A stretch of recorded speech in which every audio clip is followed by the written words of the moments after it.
beberapa kali kita ingin mengulang suatu blok kode, atau di saat kita ingin mengiterasi melalui setiap item dalam sebuah koleksi. Konsep dasarnya itu digunakan untuk mengulang blok kode dengan jumlah iterasi yang sudah pasti atau ditentukan sebelumnya.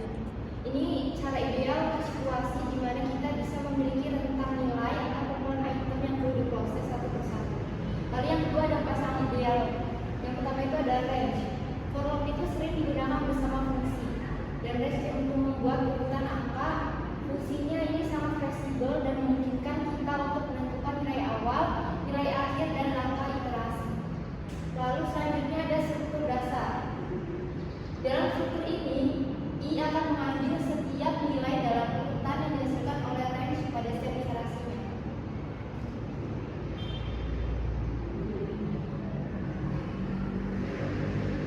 Selanjutnya ada memahami range, start, stop, step.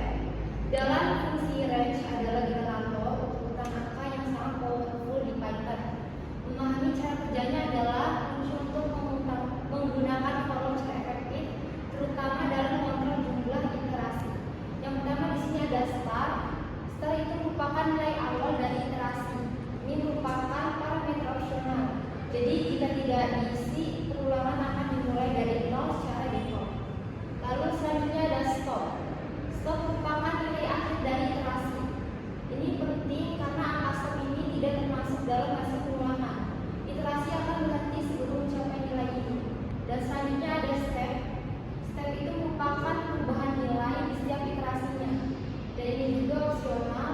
Maka jika kita tidak mengisi, nilai defaultnya adalah 1, yang berarti angka bertambah satu per satu.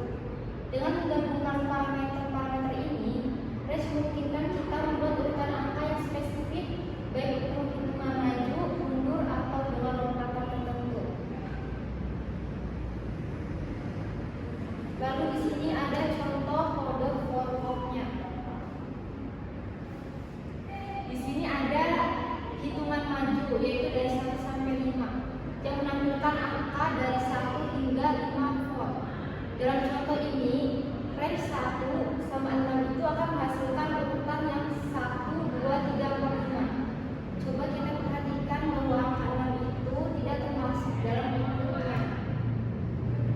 Lalu yang contoh kedua ada hitungan mundur dari 5 sampai 1 dengan menggunakan step negatif untuk mundur for.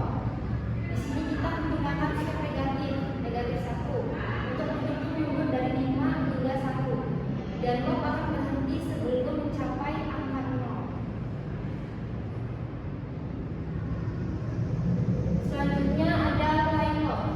While loop merupakan jenis lain yang fundamental dalam pemrograman Python. Berbeda dengan for loop yang umumnya digunakan untuk iterasi yang sudah pasti.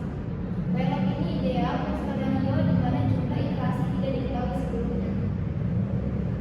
Yang pertama di sini ada konsep dasar dari while loop, yang dimana konsep dasar ini while loop digunakan untuk mengulang blok kode selama while sampai kondisi masih bernilai true. Perulangan akan terus berjalan sampai kondisi tersebut berubah menjadi false.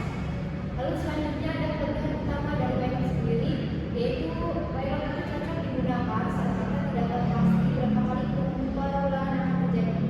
Dan ini sangat berguna untuk skenario seperti membaca input hingga kondisi tertentu yang terpenuhi, atau untuk memproses data dari file hingga akhir file yang tercapai.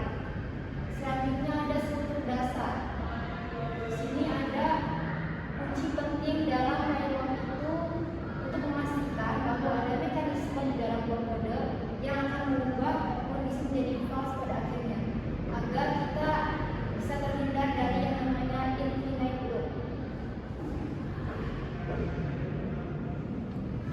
Selanjutnya ada contoh kode while. Yang contoh pertama ada hitungan maju 1 sampai 5. Di situ for-nya 1 dan di sini variabel diubah agar bisa berhenti.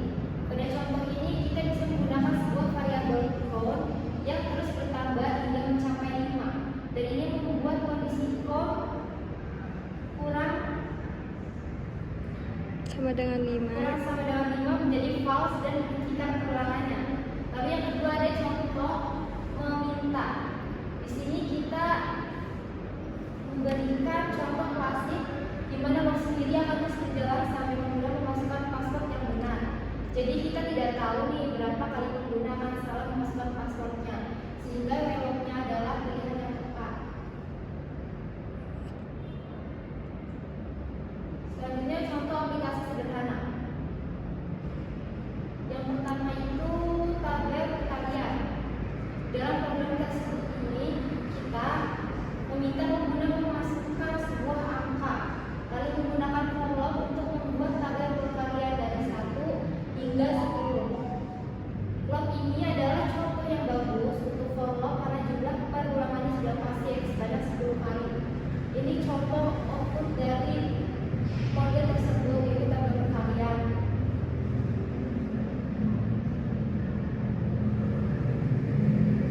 Selanjutnya ini contoh dari while loop tentang angka.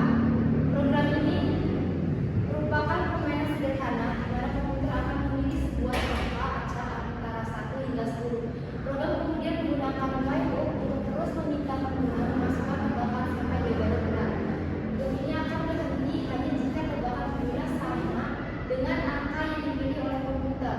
Selama tebakannya salah, maka program akan memberikan petunjuk apakah tebakan itu terlalu tinggi atau terlalu rendah. Contohnya ada di sini.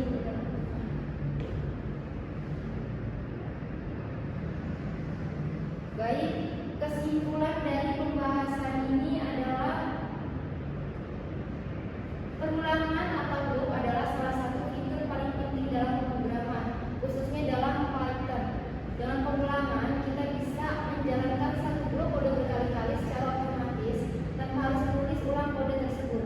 Di sini ada dua jenis pengulangan pertama yang telah kami bahas. Yang pertama ada for loop, yang biasanya kita gunakan ketika jumlah pengulangan sudah pasti atau saat kita ingin mengiterasi elemen dalam suatu koleksi. Lalu yang kedua pembahasannya yaitu tentang while loop, yang kita gunakan saat pengulangan berdasar pada kondisi tertentu dan jumlah pengulangan juga kita belum ketahui.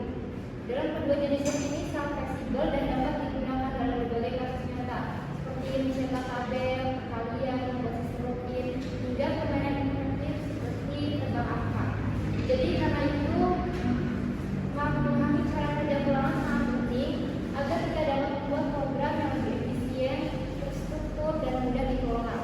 Baik, sekian dari kami kelompok 1. Kurang lebihnya mohon maaf. Wassalamualaikum warahmatullahi wabarakatuh. Waalaikumsalam warahmatullahi wabarakatuh.